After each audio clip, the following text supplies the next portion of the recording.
My husband secretly recorded me sleeping for months and sent videos to his friends to rate my positions. I'd been married to Rick for 3 years when I started noticing weird things.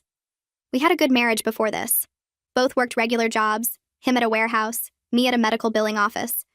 We'd cook dinner together, watch reality shows, normal married people stuff. His friends liked me, my friends tolerated him, and we were talking about kids next year. Then one morning I woke up and his phone was on the nightstand pointing at me. I asked why, and he said he must have knocked it over reaching for water. Made sense, moved on. But then it kept happening. I'd wake up at random times and catch this little red recording light. When I confronted him, he said I was paranoid. A week later, I pretended to sleep and watched through barely open eyes as he carefully positioned his phone against the lamp to record me. When I suddenly asked what he was doing, he jumped and said he was checking the time. I grabbed his phone and found dozens of videos of me sleeping. Just me lying there, mouth open, drooling sometimes, hair all crazy. Some were 20 minutes long, some had zoom-ins on my face. I asked him what the hell this was about. He said it was sweet, that he liked watching me peacefully. I told him it was creepy and to delete everything. He said he did, but I knew he didn't because our cloud storage was suddenly full. After that, he got sneakier. I'd find his tablet tucked between books on the shelf, recording. His laptop was positioned weirdly on the dresser. Once I found a whole camera I didn't know we owned hidden behind the plant in our bedroom. Every time I caught him, he'd apologize, say he'd stop. Then I'd find another device recording me 2 nights later. I started sleeping badly, always wondering if I was being filmed. The breaking point was when I was sick with the flu. Fever, couldn't breathe through my nose, looked absolutely terrible. I woke up at 3 a.m. to pee and saw his phone propped on his pillow, recording while he was in the living room gaming. I checked his phone later and found he'd sent videos to his group chat with his buddies. They were rating my sleeping positions and making jokes about my snoring. His friend Doug said I looked like a dead seal. Another guy, Tony, made some gross comment about what position I sleep in. Rick responded with laughing emojis. That's when I really started paying attention to Rick's habits. Turns out my husband had this weird thing about his sleep. He needed perfect conditions. White noise machine, blackout curtains, special pillow he paid $200 for, wouldn't let me turn on any lights if I got up to pee. He took melatonin every night at exactly 10:30. If anything disrupted his 8 hours, he'd be miserable for days. He literally had a sleep tracking app and would show me his sleep score every morning like I cared. His whole family knew not to call after 9 because Rick needed his wind down time. His mom once apologized to me for calling at 9:15 about a family emergency. So I decided if he wanted to document my sleep, I'd help him understand what bad sleep really looked like. Started simple. I'd wait until he hit deep sleep around midnight, then I'd suddenly gasp really loud like I was choking. He'd jump awake in panic, check on me, I'd pretend to still be asleep. Did this randomly, maybe twice a week. He started looking exhausted. Then I stepped it up. Downloaded this app that makes subtle, creepy sounds on a timer. Whispers, creaking, scratching noises. Set it to go off at random times between 2 and 5 a.m. Volume just loud enough to wake him, but not enough to figure out where it came from. He became convinced we had mice in the walls. Had an exterminator come twice. Guy found nothing. I started sleepwalking. Never done it before in my life, but suddenly I'd get up at 3 a.m. and just stand by his side of the bed. He'd wake up to me just standing there, staring at nothing.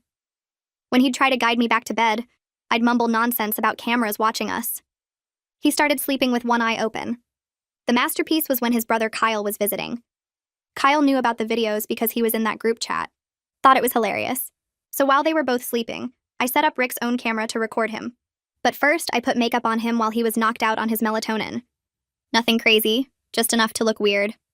Lipstick, some eyeshadow, and drawn-on eyebrows.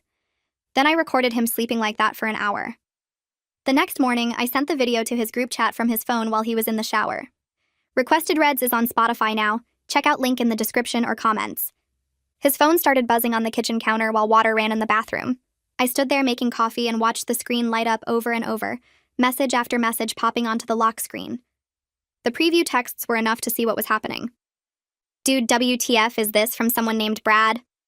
LMAO, did you lose a bet? From another number. 3 laughing emoji from Doug. I picked up the phone and unlocked it with the same passcode he'd been using since we got married. The one he never thought to change. The group chat was going crazy. Someone asked if this was a prank. Tony made a joke about Rick joining a drag show.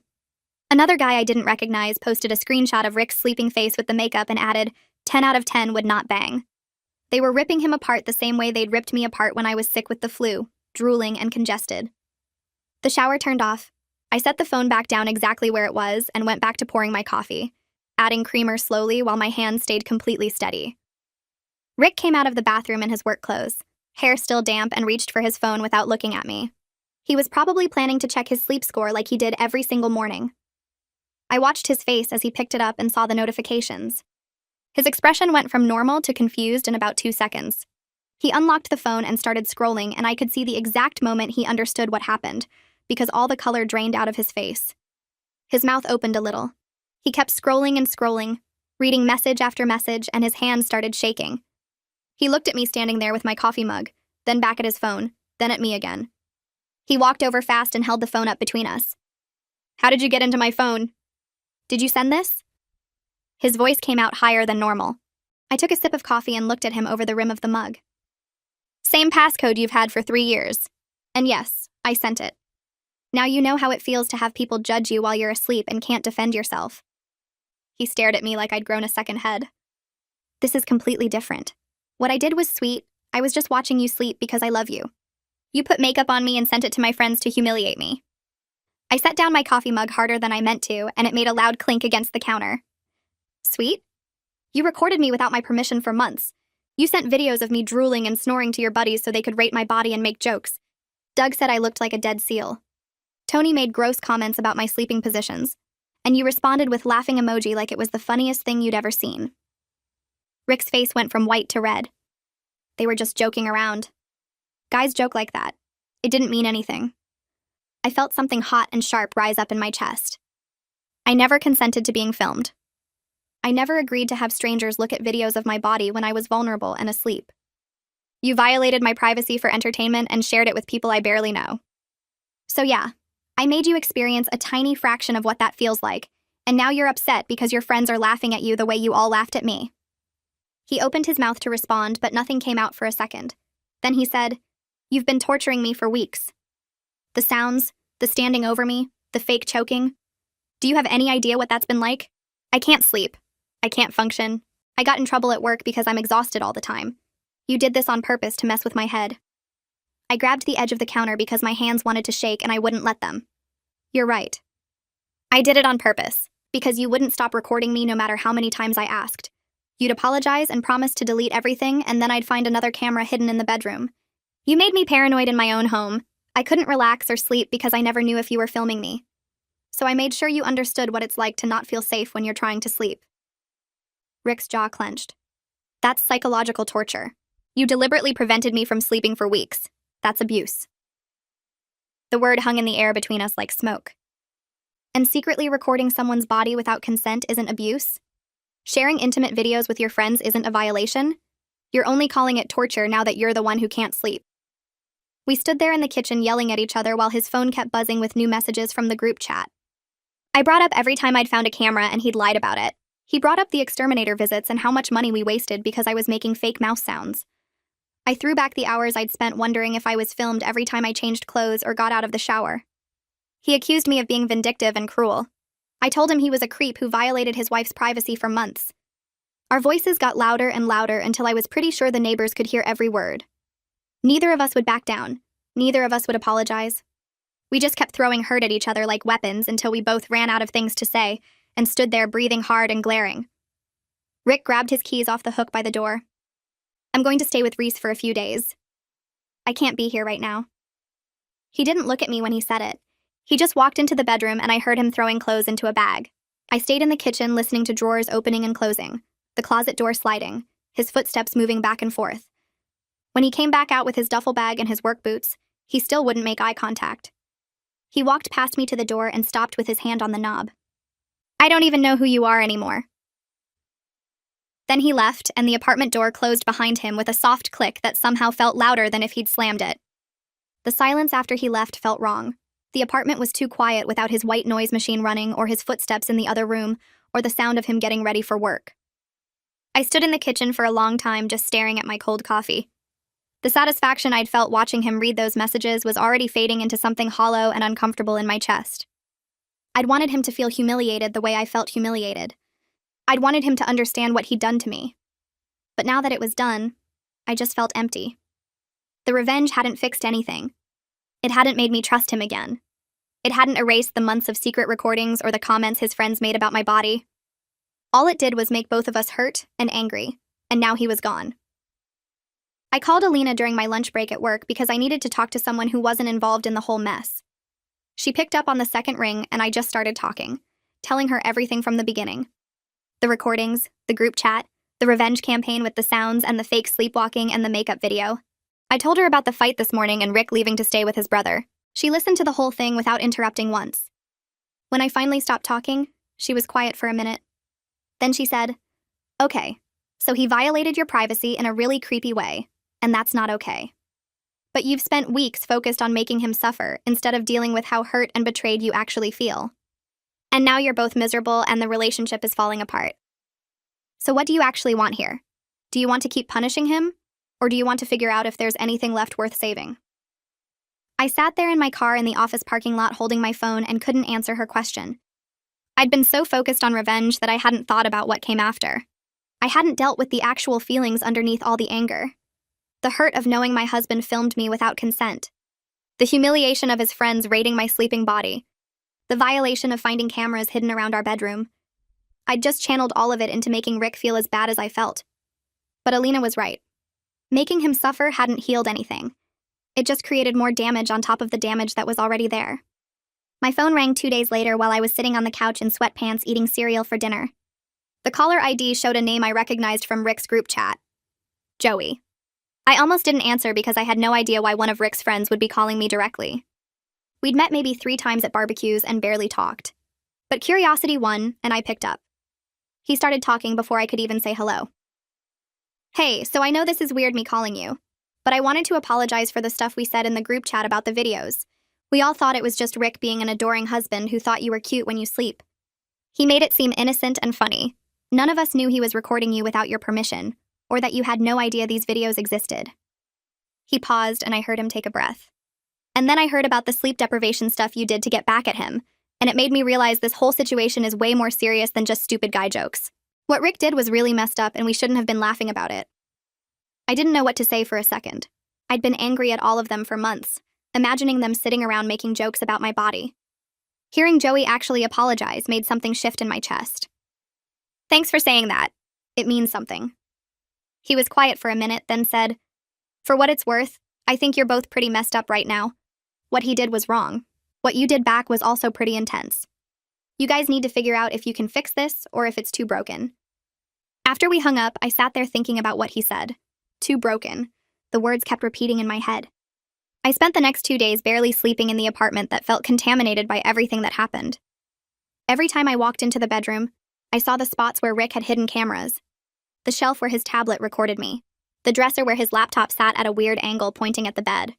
The plant that concealed the camera I didn't know we owned. But I also saw the places where I'd set up the creepy sound app. The side of the bed where I'd stood at 3 a.m. staring at him until he woke up terrified. We'd both turned our home into a battlefield. Neither of us could feel safe or comfortable here anymore. The bedroom especially felt poisoned. I tried sleeping on the couch, but that didn't help because the whole apartment carried the weight of what we'd done to each other. My phone buzzed with a text from Rick on the 3rd day. "Can we talk? Coffee shop on Maple?" I stared at the message for a long time before typing back, "Okay." We agreed to meet at 2. I got there first and grabbed a table by the window. When Rick walked in 10 minutes later, I barely recognized him. He had dark circles under his eyes that made him look sick. His shoulders slumped forward instead of his usual confident posture. He'd lost weight. His clothes hung looser than they should. He sat down across from me and we just looked at each other for a minute without saying anything. He looked terrible. Exhausted and defeated and sad. I probably didn't look much better. Rick cleared his throat and wrapped both hands around his coffee cup. He said what he did was wrong, that he didn't really understand how violated I must have felt until he went through his own version of it. The sleep problems and constant paranoia made him see how much control someone has over you when your own bed doesn't feel safe anymore. He apologized for putting me through that first, and his voice cracked a little on the last word. I watched him fidget with the cardboard sleeve on his cup and noticed his fingernails were bitten down more than usual. He looked genuinely sorry, which should have made me feel better but somehow didn't. I told him I didn't know if sorry fixed anything. The trust was just gone from both directions now. He'd filmed me for months without permission and shared those videos with his friends like I was some kind of entertainment. Then I'd tortured him psychologically until his health fell apart, and his job performance tanked. We'd both crossed lines that felt impossible to uncross. Rick nodded slowly and stared at the table between us. A woman at the next table laughed at something on her phone, and the normal sound felt wrong in our heavy conversation. He suggested marriage counseling after a long pause. Said he'd do whatever it took to fix things and rebuild what we used to have. I almost laughed because counseling felt like putting a band-aid on a broken bone. How could sitting in some office talking about our feelings erase months of betrayal and revenge? But I agreed to try one session just to see if anything was salvageable. Maybe I was scared of being alone, or maybe some small part of me still remembered loving him before everything went bad. We scheduled an appointment for the following week with a counselor his insurance covered. The counselor's office smelled like lavender and had too many plants on the windowsill. She was an older woman with gray hair pulled back and these kind but serious eyes that made me feel like she'd heard every terrible thing people could do to each other. Rick and I sat on opposite ends of a beige couch that was trying too hard to be comfortable. The counselor asked us to explain why we were there, and we both started talking at once, then stopped. Then Rick gestured for me to go first. I laid out the whole timeline, the phone pointing at me that first morning, finding dozens of videos. Him getting sneakier with tablets and laptops and hidden cameras. The group chat where his friends rated my sleeping positions and compared me to a dead seal. My voice stayed steady through most of it, but cracked when I got to the part about being sick with the flu and still being recorded. Rick sat there looking at his hands while I talked. Then it was his turn, and he explained his perspective, though it sounded more like excuses at first. He said he thought the videos were sweet, that watching me sleep made him feel connected. He admitted sending them to his friends were stupid, but claimed he didn't think it was a big deal because they were just joking around. Then he got to my revenge campaign and his voice got quieter. The fake choking sounds that woke him up in panic. The creepy noise app that convinced him we had mice. Me standing by his bed at 3 a.m. staring at nothing. The makeup video sent to his group chat. He said the sleep deprivation made him miss work and almost lose his job. The counselor listened to everything without her expression changing much. When we finished, she was quiet for a minute. Then she told us straight out that we were dealing with serious violations of trust and consent from both sides. Rebuilding from this point would take major work from both of us, and she wasn't sure we were ready for that level of commitment. She asked if we'd both be willing to do individual therapy alongside couples counseling. We both said yes, even though I wasn't convinced it would help. Rick moved back into the apartment 3 days later but took the guest room. We existed in this weird space where we were technically trying to fix things but couldn't stand being near each other. Every interaction felt loaded with everything we'd done. Making breakfast turned into a negotiation about who got the kitchen first. Deciding what to watch on TV became a silent standoff where we'd both just scroll on our phones instead. One night I suggested ordering pizza and Rick said he didn't care, so I ordered what I wanted and he got mad that I didn't ask about toppings, even though he'd said he didn't care. We fought about pizza toppings for 20 minutes like that was the real problem, instead of months of betrayal and psychological warfare. I started staying late at work just to avoid going home. Rick did the same. We'd pass each other in the hallway and mumble hello without making eye contact. The apartment felt smaller somehow, like the walls were closing in because we were both trying to take up as little space as possible while still existing in the same place. At night, I'd hear him moving around in the guest room, probably not sleeping any better than I was. The white noise machine was gone. So were the blackout curtains and the expensive pillow. I wondered if he'd thrown them out or just couldn't use them anymore without thinking about everything that happened. Rick came home early one Tuesday looking worse than usual. He went straight to the guest room and closed the door. I gave him space for an hour, then knocked to ask if he wanted dinner. He opened the door and told me his boss had pulled him aside that afternoon. Asked if everything was okay at home because Rick's performance had dropped way off. He'd called in sick 3 times in 2 weeks, missed a delivery deadline, showed up late twice. His boss didn't say it directly, but the message was clear. One more problem and Rick might be out of a job. He'd made up some excuse about a stomach bug, but his boss didn't look convinced. Rick sat on the edge of the guest bed with his head in his hands. He said he hadn't realized how bad the sleep stuff had gotten until his boss pointed out all the ways it was affecting his work. The warehouse job wasn't fancy, but it paid decent and had good benefits. Losing it would mess up everything, especially now with counseling costs and potentially splitting up. I stood in the doorway not knowing what to say. Part of me felt guilty because I'd caused the sleep problems that led to this, but another part remembered all those videos and the group chat and felt like maybe he deserved some consequences. I settled on telling him I was sorry his job was at risk and left him alone. The next day at work, Alina pulled me into the break room during lunch. She had this look on her face that meant she knew something I didn't want to hear. She asked if Rick's sister Mercedes knew anyone at our office. I said maybe. Why? Alina explained that apparently Mercedes had mentioned something about trouble in my marriage to someone who knew someone who worked in billing. Now people were talking. Nothing specific, thank God, but enough that coworkers were giving me sympathetic looks and asking careful questions about how I was doing. I wanted to disappear under my desk. The idea of people at work knowing anything about my personal disaster made my skin crawl. I asked Alina what exactly people were saying. She said just that my marriage was going through a rough patch and I might be separating from my husband. Could be worse, but it still felt horrible having my private life become office gossip. I spent the rest of the day avoiding eye contact with everyone and eating lunch at my desk instead of the break room. When Janet from Accounts Receivable asked if I was okay, I said I was fine with a smile that probably looked more like a grimace. The second counseling session the following week went worse than the first. The counselor wanted to focus on communication and boundaries, which sounded good in theory. But every time Rick tried to explain his side, it came out wrong. He kept calling the recording thing a mistake in judgment, like he'd accidentally filmed me instead of doing it deliberately for months. I got defensive about the revenge tactics, saying he deserved to know how it felt. We talked in circles for 40 minutes, getting nowhere. Finally, the counselor held up her hand and interrupted us. She said we weren't ready for reconciliation work yet because neither of us could take full responsibility for what we'd done. We were both still too focused on justifying our actions and blaming the other person. She suggested we each do 2 weeks of individual therapy before coming back for another couples session. Maybe working through our own stuff separately would help us actually hear each other. Rick agreed immediately. I nodded, but inside I was thinking this whole thing was pointless. You can't therapy your way out of broken trust. My phone rang while I was making dinner that Thursday. Unknown number, but local area code, so I answered. The voice on the other end said his name was Corbin, and he was one of Rick's friends from the group chat. I recognized the name as the guy who'd called me a dead seal.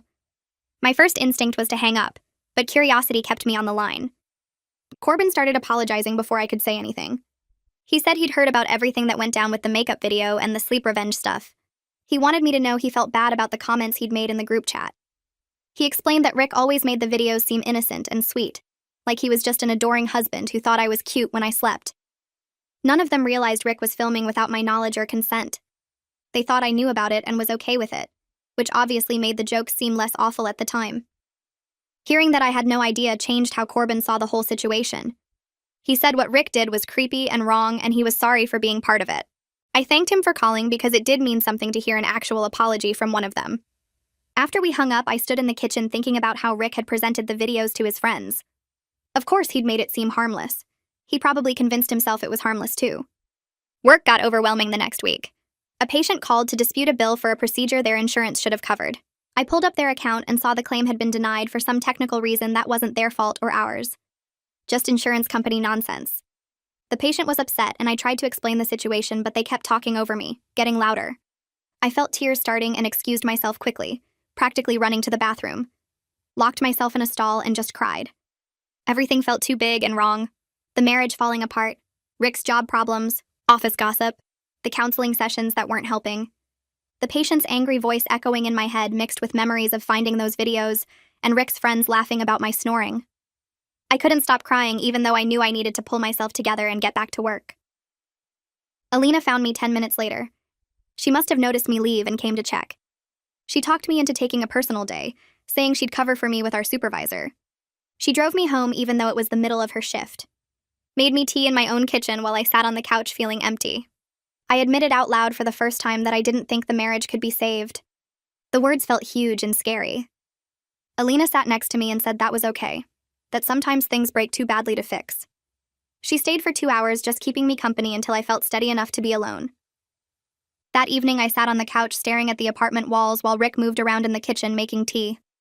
The silence between us felt heavy and wrong. I knew what I needed to say, but the words stuck in my throat. Finally, I just blurted it out. I told him we needed to separate for real, not just sleep in different rooms, but actually live apart for a while. His face went pale and he set down his mug so hard tea sloshed over the rim. He opened his mouth like he wanted to argue, but nothing came out. We spent the next hour sitting at the kitchen table going over logistics in flat, exhausted voices. Who keeps the apartment? How to split bills? What to tell our families? Every practical detail felt like another nail in the coffin of our marriage. Rick kept rubbing his eyes and I noticed his hands were shaking. He finally agreed to move in with his brother Reese temporarily while we figured out next steps. The next morning, I watched Rick pack his clothes and toiletries into suitcases. He moved slowly like his body hurt.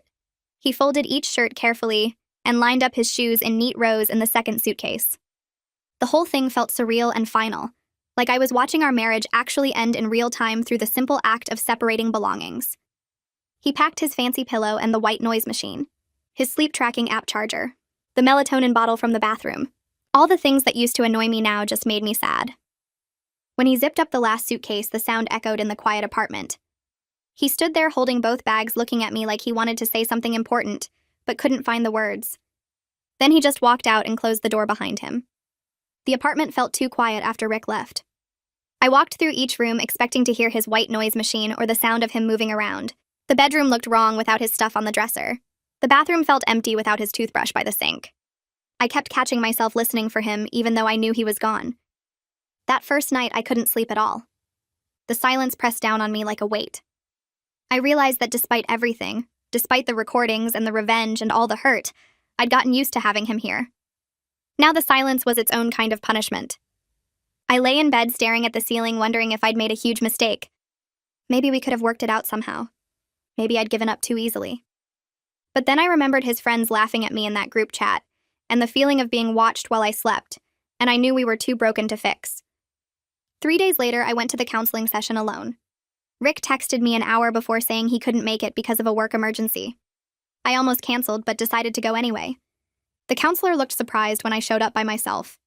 She asked where Rick was, and I explained about the work thing. She nodded and said we could use the time to talk individually. She asked me what I wanted from the relationship. Did I want to fix things, or was I just afraid of being alone and starting over? The question hit me hard. I sat there picking at my fingernails trying to figure out the honest answer. Part of me missed Rick, missed the good parts of our marriage before everything went wrong. But another part of me felt relieved to have space from him. The counselor waited patiently while I worked through my thoughts out loud. By the end of the session, I still didn't have a clear answer, but at least I was asking myself the right questions. Rick's sister Mercedes called me 2 days later. I saw her name on my phone and my stomach dropped. I expected her to defend Rick or blame me for the separation. Instead, she started by saying Rick had told her everything about the recordings and my revenge. She said she loved her brother, but what he did was creepy and wrong. She understood why I couldn't just forgive and move on. Hearing her say that made me tear up. I'd been so worried that everyone would take his side and think I was the bad guy for my revenge tactics. Mercedes said Rick was staying with Reese and seemed really depressed. He barely ate and spent most of his time sleeping or staring at his phone. She wanted me to know she wasn't calling to pressure me into getting back together. She just thought I should know how he was doing. We talked for almost an hour about marriage and trust and whether some things are too broken to repair. She didn't have answers, but it helped to talk to someone who understood both sides. That night, I started looking at apartments I could afford on my own. I pulled up rental listings on my laptop and browsed through pages of available places. The prices were depressing. Everything in my budget was either tiny or far from my office or in sketchy neighborhoods. I clicked through photos of sad little studios with stained carpets and outdated appliances. One place had bars on the windows. Another had a bathroom so small you'd have to stand in the shower to use the toilet. But seeing the actual numbers made the possibility of living alone feel more real and less scary. I bookmarked a few places that seemed tolerable and thought about what furniture I'd need. Would Rick let me take the couch? Did I want the couch with all its memories of our fights? I stayed up until 2 a.m. looking at apartments and making lists of what I'd need to buy. Rick showed up at the apartment unannounced 5 days later. I heard his key in the lock and felt my heart jump. When he walked in, I could tell immediately that something was wrong. His face looked gray, and he had dark circles under his eyes worse than I'd ever seen. He sat down at the kitchen table without being invited and put his head in his hands. Then he told me he'd gotten written up at work for his recent performance issues and poor attendance. His boss made it clear that one more problem could mean termination. The news hit me like a punch to the stomach. Rick losing his job would mess up everything, not just for him, but for both of us financially. We still had joint accounts and shared debt. If he couldn't pay his half of things, I'd be stuck covering everything on my medical billing salary. He looked up at me with this desperate expression, asking what he should do. I didn't have an answer. We ended up talking for hours that night, really talking for the first time since everything exploded.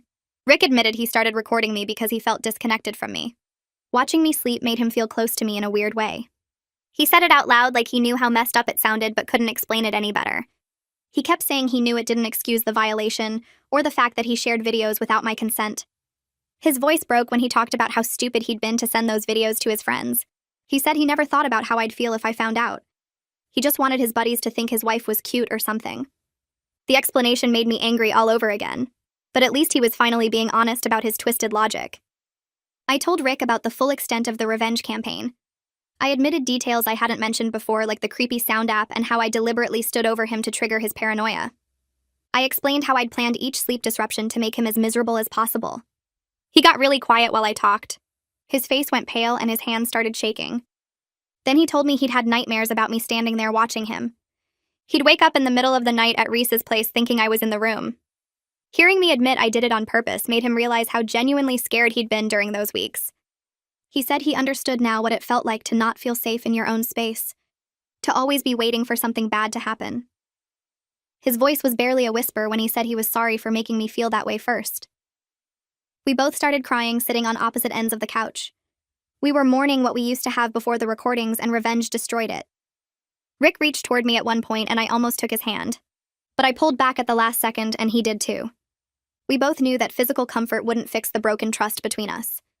The trust was gone and probably never coming back. We sat there crying separately for what felt like hours. Eventually, Rick stood up and said he should go. He walked to the door and turned back to look at me one more time. Then he left and I heard his car start in the parking lot. I stayed on the couch until the sun came up, thinking about everything we'd lost and wondering if either of us would ever feel whole again. Rick looked at me across the couch with those tired eyes and asked if I thought we could ever get past this. The question hung in the air between us like something heavy. I opened my mouth and then closed it again. Finally, I told him I honestly didn't know. The recordings made me feel violated and unsafe in my own home. My revenge made him feel the same way. Now we were two people who hurt each other badly and didn't know how to exist together without that hurt coloring everything. He nodded slowly like he expected that answer but hoped for something different. We sat there in silence for another few minutes before he stood up and left without saying goodbye. The next counseling session happened 3 days later. Rick showed up 10 minutes early and I got there right on time. We sat in our usual spots on opposite ends of the counselor's couch. The counselor, a woman in her 50s with gray hair pulled back in a bun, asked us what we wanted to focus on today. Rick looked at me and I looked at the floor. She waited. Finally, I said, I didn't know if I could forgive him for what he did. Rick said he didn't know if he could forgive me either. The counselor nodded and started talking about forgiveness and whether it was possible to forgive someone while still choosing not to stay with them. She explained that forgiveness didn't mean forgetting or excusing what happened. Sometimes the healthiest choice was to forgive and still walk away from a relationship that had become toxic. Her words made sense in my head, but my chest felt tight hearing them out loud. Rick wiped his eyes with his sleeve. The counselor asked if we'd thought about what we actually wanted from this marriage. Did we want to rebuild, or were we just going through the motions because divorce felt too final and scary? Neither of us had a good answer. The session ended with homework to think about what we truly wanted versus what we felt obligated to want. 2 days after that session, Reese called me out of nowhere. Rick's brother and I had never been particularly close. We'd exchanged pleasantries at family gatherings, and that was about it. I almost didn't answer when his name popped up on my phone. But curiosity won, and I picked up. Reese asked how I was doing in that careful way people use when they already know things are bad. I said I was fine. He said Rick wasn't fine. Rick was staying at his place and barely sleeping even without my interference. Reese thought Rick was dealing with guilt and depression, but wouldn't admit it or get help. Rick just went to work, came home, stared at his phone for hours, then laid in bed staring at the ceiling. Reese had tried talking to him, but Rick shut down every conversation. He asked if I knew what was going on with Rick's mental state. I told him about the counseling and the separation, and how neither of us knew what we were doing anymore. Reese sighed into the phone. He said his brother needed more help than just marriage counseling. He asked if I could talk to Rick about seeing someone individually. I promised I'd try. I texted Rick that afternoon asking if we could meet up to talk. He agreed to come by the apartment that evening. When he showed up, he looked even worse than at counseling. His hair was messy and his clothes looked slept in. I made us both coffee and we sat at the kitchen table. I told him what Reese said about him barely functioning. Rick got defensive at first, saying Reese was exaggerating and he was handling things fine. I pointed out that he'd gotten written up at work and looked like he hadn't slept in a week. I suggested he talk to a therapist individually, not just our marriage counselor. The sleep issues and paranoia seemed bigger than just our relationship problems. He was resistant, crossing his arms and saying therapy was for people who couldn't handle their own problems. I reminded him his job was at risk. He needed to function regardless of what happened with us. That seemed to get through to him. He sat there quiet for a minute, then asked if I really thought it would help. I said I didn't know, but it couldn't hurt. He agreed to look into finding someone. Before he left, he thanked me for caring enough to bring it up. The gratitude in his voice made my throat tight. 2 weeks crawled by with minimal contact between us. I focused on work and spent evenings watching shows I'd saved up. One night, Alina convinced me to download a dating app, just to see what was out there. I created a profile using old photos from before everything fell apart. Within an hour, I had matches and messages. A guy named Marcus seemed nice enough, worked in IT, liked hiking and trying new restaurants. We chatted for a few days, then he asked me out for coffee. I said yes, mostly to see if I could imagine myself with someone else. The date was fine. Marcus was polite and funny and asked good questions. But I felt guilty the entire time, even though Rick and I were separated and I wasn't technically doing anything wrong. Every time Marcus laughed at something I said, I thought about Rick's laugh. When Marcus touched my hand across the table, I pulled back automatically. I realized halfway through the date that I wasn't ready to move on yet, even though the marriage might be over. I told Marcus I had a good time but wasn't in the right headspace for dating. He was understanding about it. I went home and deleted the app. 3 days later, Rick sent me a text at 11 at night asking if I was already replacing him. My stomach dropped. I asked what he was talking about. He sent a screenshot of my dating profile that someone had apparently sent him, probably a mutual friend who saw me on the app. The text fight that followed was ugly. He accused me of moving on before we'd even figured out what we were doing. I shot back that we were separated and I could do whatever I wanted. He said I was proving I never actually cared about fixing things. I told him he had no right to be mad after what he did. We went back and forth like that for an hour, both of us saying things designed to hurt. Finally, I told him to leave me alone and blocked his number. He must have blocked mine too because my next text wouldn't deliver. I threw my phone across the room and cried angry tears into my pillow. Alina showed up at my apartment the next morning with bagels and coffee. She'd texted asking if I was okay, and when I didn't respond, she just came over. I let her in and told her about the fight. She listened while I ranted about Rick being a hypocrite, and how unfair it was that he got to be mad about a single date when he'd violated my privacy for months. When I finally ran out of steam, Alina said I needed to unblock Rick and actually talk to him about boundaries and expectations during the separation. Fighting over text and then blocking each other wasn't solving anything. I said I didn't want to talk to him. She pointed out that we were still married and had shared finances and couldn't just ignore each other forever. She was right, but I hated it. That afternoon, I unblocked Rick and sent a message asking if we could meet to establish some ground rules. He agreed. We met at the same coffee shop where we'd had our conversation after he moved out. Rick got there first and had already ordered my usual drink. The gesture felt loaded with meaning. We sat down and I pulled out my phone to take notes. I said we needed clear boundaries for the separation. Rick nodded. We agreed we were separated but not dating other people yet. We'd communicate about practical matters like bills and the apartment lease. We'd both keep going to counseling individually and together to figure out what we wanted. No more blocking each other or fighting over text. If we needed to argue, we'd do it in person or in counseling where someone could mediate. Rick added that we should be honest about our mental states and not hide if one of us was struggling. I agreed to that. Writing it all down made the separation feel more real and structured instead of this messy limbo we'd been in. Before we left, Rick mentioned he'd found a therapist and had his first appointment scheduled. I told him I was proud of him for taking that step. 3 weeks later, Rick texted asking if we could grab lunch. When we met up, he looked better than he had in months. Still tired, but more present somehow. He told me his therapist thought he had control issues and anxiety that showed up in the sleep obsession and recording behavior. He was working on understanding why he felt the need to document and control his environment so rigidly. Hearing him talk about it without making excuses or trying to minimize what he did made something shift in my chest. This was the first time I'd felt a glimmer of hope that maybe he actually understood the severity of what he'd done. I asked what else he was working on in therapy. He said learning to sit with uncomfortable feelings instead of trying to control everything around him to feel safe. Learning that his need for perfect conditions was actually making his anxiety worse, not better. I told him I was glad the therapy was helping. He asked how I was doing. I said I was okay, which was mostly true. My own therapy appointment happened 2 days after that lunch. I'd been seeing someone individually for a few weeks but hadn't gone into detail about the revenge campaign. This session, I decided to tell her everything. The fake choking gasps, the creepy sound app, standing over Rick while he slept, the makeup video sent to his friends. My therapist listened without visible judgment, but I could see her taking notes. When I finished, she asked me hard questions about why I chose psychological torture instead of just leaving or confronting Rick directly.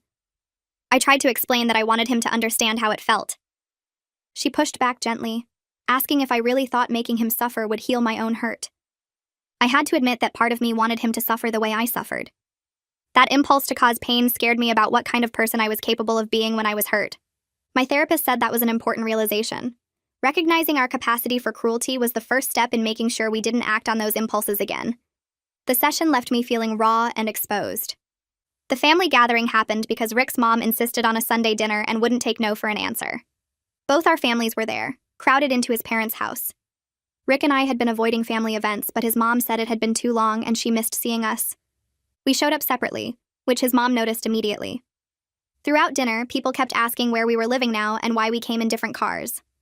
Finally, Rick's mom asked directly if everything was okay with us. The table went quiet. Rick and I looked at each other across the pot roast. I said we were separated and figuring things out. His mom's face crumpled. She asked if we were getting divorced.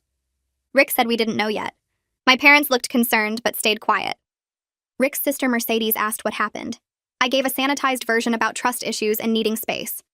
Rick added that we were both in therapy and trying to work through things. His mom started crying, saying she'd hoped we'd give her grandchildren. The rest of dinner was awkward and tense. People tried to make normal conversation, but everything felt forced. When I left, my mom hugged me tight and whispered that she supported whatever I decided. Rick's mom wouldn't look at me. The lawyer's office smelled like old paper and coffee that had been sitting too long. Rick and I sat in chairs that didn't match, separated by a small table with a box of tissues on it. The lawyer was a woman in her 50s who looked like she'd heard every terrible marriage story already, and ours wouldn't shock her. She pulled out a folder and started explaining how divorce worked in our state. Division of assets meant splitting everything we owned down the middle, or figuring out who bought what and when. The apartment lease was in both our names, so we'd need to decide who stayed or if we both moved out.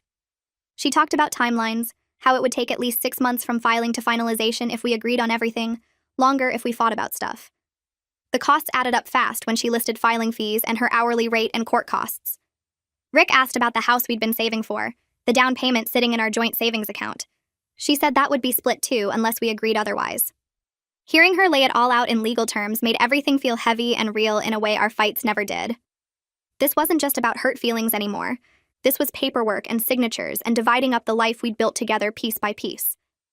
When we left the office an hour later, neither of us said anything until we got to the parking lot. Rick asked if I wanted to grab lunch and I said no. I needed to be alone.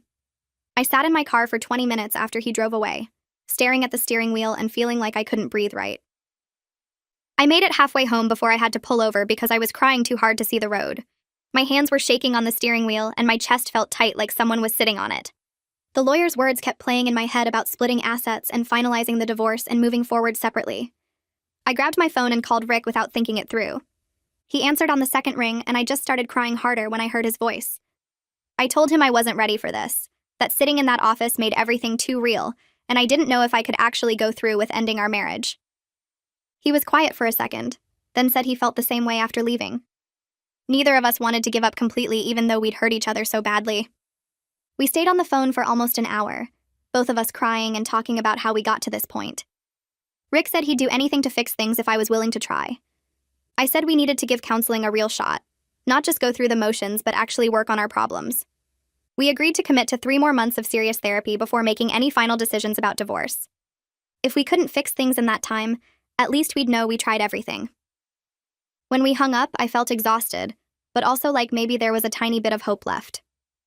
The breakthrough happened in our 4th joint counseling session after we recommitted. The counselor asked Rick to explain why he recorded me, and instead of his usual excuses about it being sweet or wanting to feel close to me, he just sat there quiet for a long time. Then he said it was a violation, and he knew that now. He said he took away my ability to consent to being filmed and shared those videos without my permission, and that was wrong no matter what his intentions were. He stopped trying to minimize it or make it sound less serious than it was. The counselor turned to me and asked about the revenge campaign. I'd been justifying it for weeks, saying Rick deserved to feel scared and exhausted after what he did to me. But sitting there listening to myself talk, I realized I'd crossed serious ethical lines too. I'd deliberately tortured him psychologically for weeks, made him paranoid and sleep-deprived to the point where his job and health suffered. I told the counselor that I'd become someone cruel when I was hurt, and that scared me about what I was capable of doing to people. Rick reached over and took my hand, which surprised me. We both cried while the counselor talked about how we'd both violated each other's trust and safety in different ways. For the first time since everything exploded, We weren't fighting about who was worse or who started it. We were just two people who'd hurt each other badly and needed to figure out if we could heal. The counselor suggested we practice talking outside of sessions, so Rick and I started meeting for coffee once a week. The first time was so awkward I almost left before he showed up. We sat across from each other at a table by the window and tried to remember how to have a normal conversation. The counselor had taught us this thing where you talk about neutral topics first, before getting into anything heavy. So we talked about work and the weather, and this show we used to watch together. Rick told me about a guy at the warehouse who got caught sleeping in the bathroom for the third time. I told him about my coworker's drama with her teenage daughter. It felt forced and weird at first, like we were strangers on a bad first date. But after a few meetings, it got a little easier. We could talk about our families without it turning into a fight about whose family handled the separation better. We could discuss plans for the weekend without bringing up the recordings or revenge. One time, Rick made a joke about something stupid his friend said, and I laughed, really laughed, for the first time in months around him. It was just a small moment, but it felt like progress. We weren't fixed, but we were remembering how to exist together without everything being about the past. Rick texted me one afternoon while I was at work with news about a promotion. His boss had noticed his performance improving over the past month and offered him a supervisor position with better pay and regular hours instead of the rotating shifts he'd been working. He sent me 3 excited texts in a row with details about the new responsibilities and pay increase. I felt genuinely happy for him reading those messages. I texted back congratulations and asked if he wanted to celebrate with dinner. We met at this Italian place near his work, and he talked about the promotion with real excitement in his voice. His sleep had gotten better with therapy and regular sleep patterns instead of my interference, and that helped him focus at work again. Watching him talk about his future plans and goals, I realized I wasn't feeling bitter or resentful about his success. I was actually proud of him for turning things around after everything fell apart. That feeling surprised me because I'd spent so long wanting him to suffer. Being able to celebrate something good happening to him without my own hurt getting in the way felt like real progress toward healing. I found a small 1-bedroom apartment I could afford on my own about 20 minutes from work. The place was nothing special, but it had good light and the landlord seemed normal. I called Rick and asked if he'd help me move my stuff from our shared apartment. He showed up on moving day with his truck, and we spent hours packing boxes and loading furniture. It was weird going through our shared space and dividing things up. I took the cheap couch we'd bought at a thrift store when we first got married. He kept the TV and the coffee table his mom gave us. We had to figure out who got which dishes and towels and all the random stuff you accumulate living together. Some things we just split down the middle. Working together to carry boxes and furniture down 3 flights of stairs felt both sad and healing at the same time. We were acknowledging that we needed separate spaces to figure out if we could ever share space again. Rick helped me unload everything at the new place and set up my bed frame. Before he left, he stood in my empty living room and said the apartment was nice and he hoped I'd be happy here. I thanked him for helping and we hugged briefly at the door. After he drove away, I sat on my couch in my own place for the first time and cried because it felt like the end of something, even though we were supposedly still trying to work things out. 3 months into serious counseling work, the counselor suggested we try a reconnection date. She explained it as a chance to see if we could enjoy each other's company the way we used to before everything fell apart. We picked this restaurant we used to love, a little Mexican place with good margaritas and live music on weekends. Before we went, we agreed not to talk about the recordings or the revenge or therapy or any of the heavy stuff. Just dinner like a normal couple. I changed my outfit 3 times before leaving my apartment because I was nervous in a way I hadn't been around Rick in years. We met at the restaurant and he was already at a table when I walked in. He stood up when he saw me and pulled out my chair, which was something he used to do when we first started dating. We ordered our usual dishes and talked about safe topics. Rick told me about his new responsibilities at work. I talked about this true crime podcast I'd been listening to. The conversation flowed easier than I expected. The live band started playing and Rick asked if I remembered the first time we came here. I did. We'd gotten so drunk on margaritas that we walked home instead of driving and got lost for an hour. Remembering that night made us both laugh, and suddenly we were swapping other memories from early in our relationship. The time his car broke down on our way to his parents' house. The awful apartment we looked at that had a toilet in the kitchen. The way we used to cook dinner together and dance in the kitchen. For a couple hours, we were just us again without all the hurt between us. The drive home from the restaurant felt different. Rick offered to drive me back to my apartment, and we sat in his truck outside my building talking. He said he'd had a really good time tonight and forgot how much he enjoyed just being with me. I admitted the same thing. But then we both got quiet because we knew having one good night didn't mean everything was fixed. Rick brought up how the foundation of trust between us was still cracked, even if we could have good moments. I agreed that we'd done serious damage to each other that wouldn't disappear just because we could laugh together again. We talked about whether we were actually rebuilding something or just delaying the inevitable end. Neither of us had an answer. Rick asked if I thought we'd ever get back to what we had before. I told him honestly that I didn't think we could go back, but maybe we could build something different if we both kept working. We sat in the truck for another 30 minutes going in circles about the same questions. Finally, I said I should go inside and get some sleep. Rick kissed my cheek before I got out, which he hadn't done in months. I went up to my apartment feeling confused about whether tonight was progress or just a reminder of what we'd lost. The next counseling session got heavy when Rick admitted he'd been having nightmares.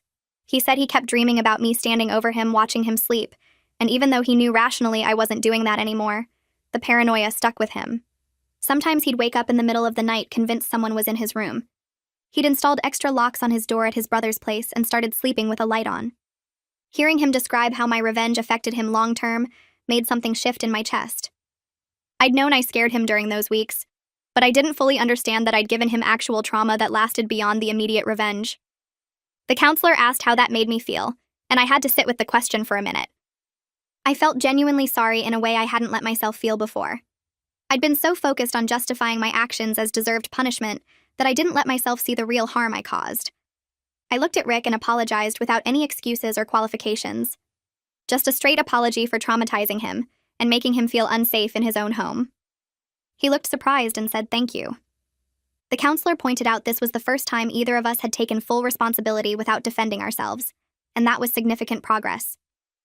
The counselor turned to me and asked if I had any lingering effects from Rick's recordings.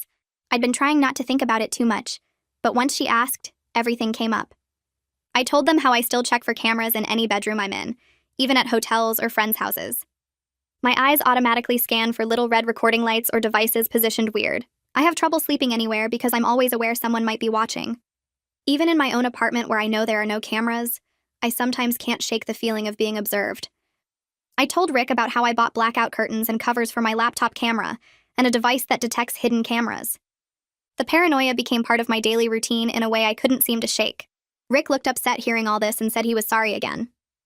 The counselor let us sit with that for a minute, then said something that hit hard. She pointed out that we'd both traumatized each other in ways that wouldn't disappear with apologies and therapy. These were real psychological impacts that might last years or forever. That reality was sobering because it meant even if we stayed together and worked through everything else, we'd both be carrying these scars. We'd both always be the person who hurt the other in a fundamental way. Neither of us said anything for the rest of the session. We just sat there holding that truth between us. The next session felt different from the moment we walked in. The counselor had this serious look on her face and she didn't waste time with small talk. She asked us straight out if we thought the marriage could recover. The silence stretched out so long I could hear the clock ticking on her wall.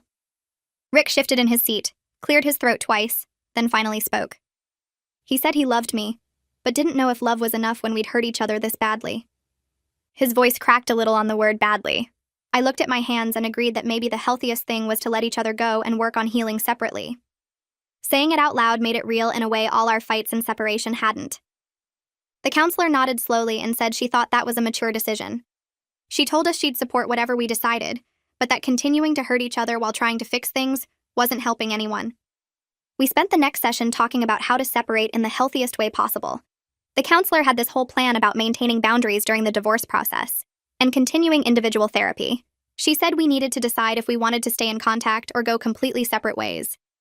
Rick said he thought some contact made sense for practical stuff, but that we should probably not try to be friends right away. I agreed because the idea of casual friendship felt impossible when I still had so much hurt. We made the decision to move forward with divorce, not out of anger but out of acceptance that we'd become toxic to each other. The counselor wrote down some recommendations for divorce mediators and reminded us both that ending a marriage didn't mean we'd failed, just that we'd grown in different directions. Walking out of that office felt lighter somehow, like we'd finally stopped fighting gravity. Filing for divorce turned out to be surprisingly boring. Just paperwork and signatures and a clerk who looked like she'd processed 1,000 of these and would process 1,000 more. The lawyer's office smelled like coffee and old carpet.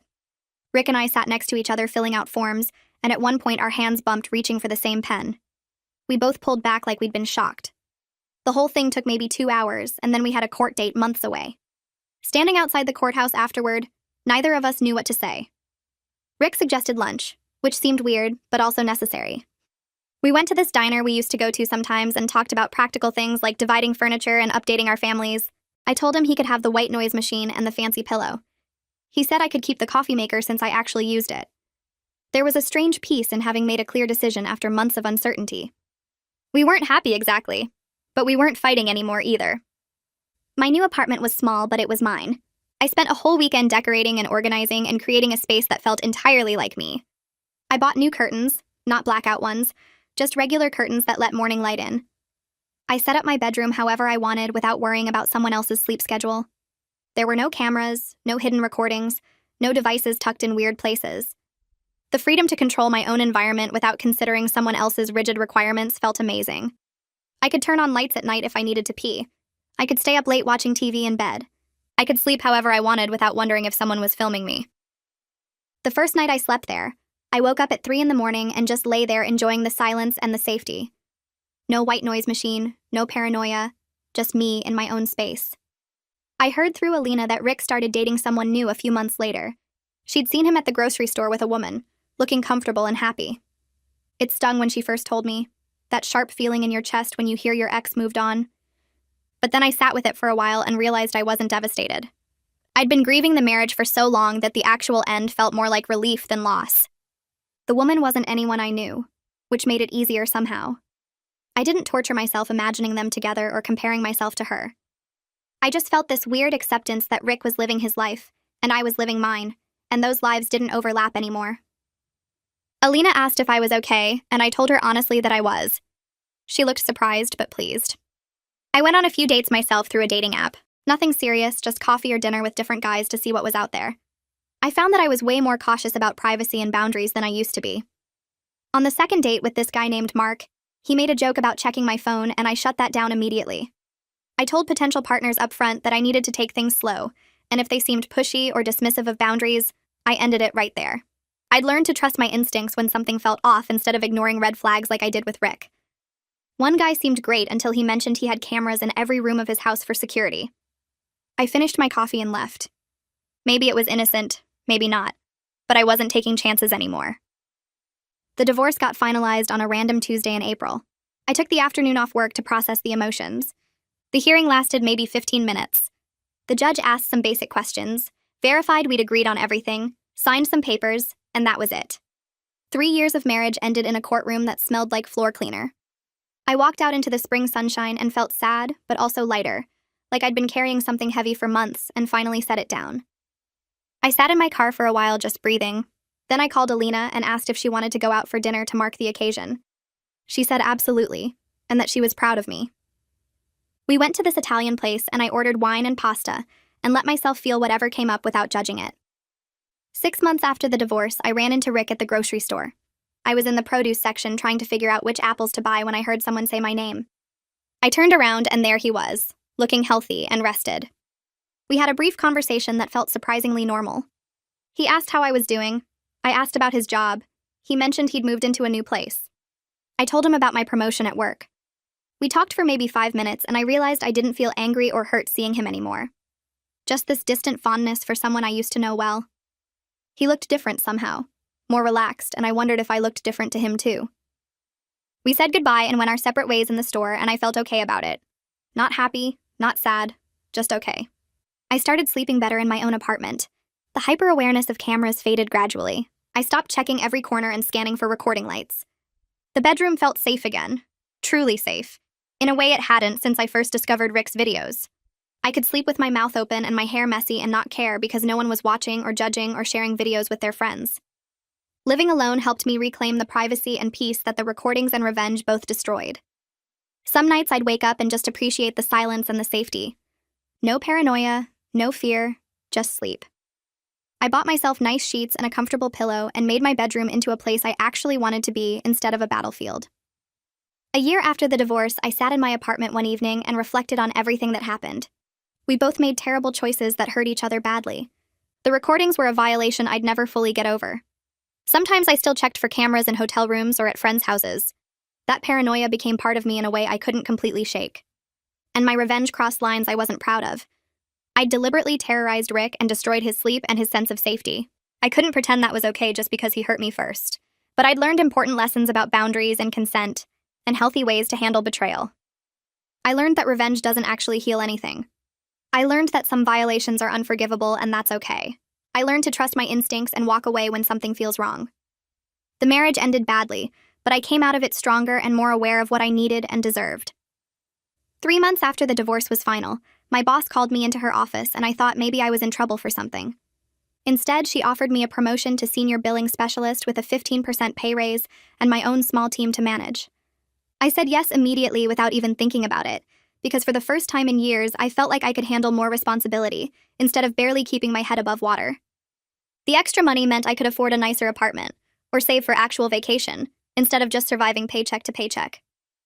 I started the new role 2 weeks later, and discovered I was actually good at managing people and solving problems when my brain wasn't consumed with revenge plots or marriage drama. My coworkers congratulated me and took me out for drinks after work, and I realized I'd been so wrapped up in the Rick situation that I'd stopped being a real person with goals and ambitions beyond just getting through each day. On what would have been our 5th wedding anniversary, my phone buzzed with a text from Rick. I almost didn't open it because I figured it would either be angry or pathetic, but instead it just said he was sorry for everything and hoped I was doing well. I sat with my coffee and stared at the message for a while, then wrote back that I appreciated him reaching out and hoped he was happy and healthy too. We texted back and forth for maybe 10 minutes, just simple stuff about how we were both doing better now and how the divorce was probably the right choice even though getting there sucked. He mentioned he was seeing someone new and asked if I was dating, and I told him I'd gone on a few dates but nothing serious yet. The conversation felt weird but not bad, like talking to someone I used to know in college instead of someone who violated my privacy for months. We ended by agreeing we were better apart and wishing each other well, and I actually meant it, instead of just being polite. My therapist suggested I look into support groups for people dealing with privacy violations, so I found one that met Tuesday evenings at a community center downtown. The first meeting, I walked into a room with 8 other people sitting in a circle, and when it was my turn to share, I told them about the sleep recordings and how I still checked hotel rooms for cameras 2 years later. Hearing other people's stories made me feel less alone, because they all understood the specific violation of having your private moments turned into entertainment without your consent. One woman had her ex install cameras in her bathroom, another guy had his roommate recording him changing clothes, and we all nodded when someone described the paranoia that never fully goes away. I kept going to meetings every week and found myself opening up more about the revenge stuff too, admitting I'd crossed lines trying to hurt Rick back, and that guilt sat heavy sometimes. The group didn't judge me for it, just listened and shared their own complicated feelings about wanting revenge versus wanting healing, and slowly I started feeling less broken. 2 years after everything exploded with Rick, I met someone at a friend's birthday party who actually listened when I explained my boundaries about privacy and consent. We started dating slowly, having actual conversations about comfort levels and what we both needed to feel safe in a relationship. He never tried to rush me into anything physical, and checked in constantly about whether I was okay with how things were progressing. I told him about the recordings on our 4th date, because I wanted him to understand why I was careful about certain things, and he just nodded and said he respected that, and would never do anything to make me feel watched or violated. We've been together 6 months now, and I'm genuinely happy in ways I didn't think were possible after the Rick disaster. I can sleep next to him without wondering if he's filming me, and when he says he respects my boundaries, I actually believe him because he proves it with his actions every single day. Looking back at everything that happened, the recordings and revenge and divorce all felt terrible while I was living through it, but I came out stronger and smarter about what healthy relationships actually look like, and I wouldn't trade that knowledge for anything.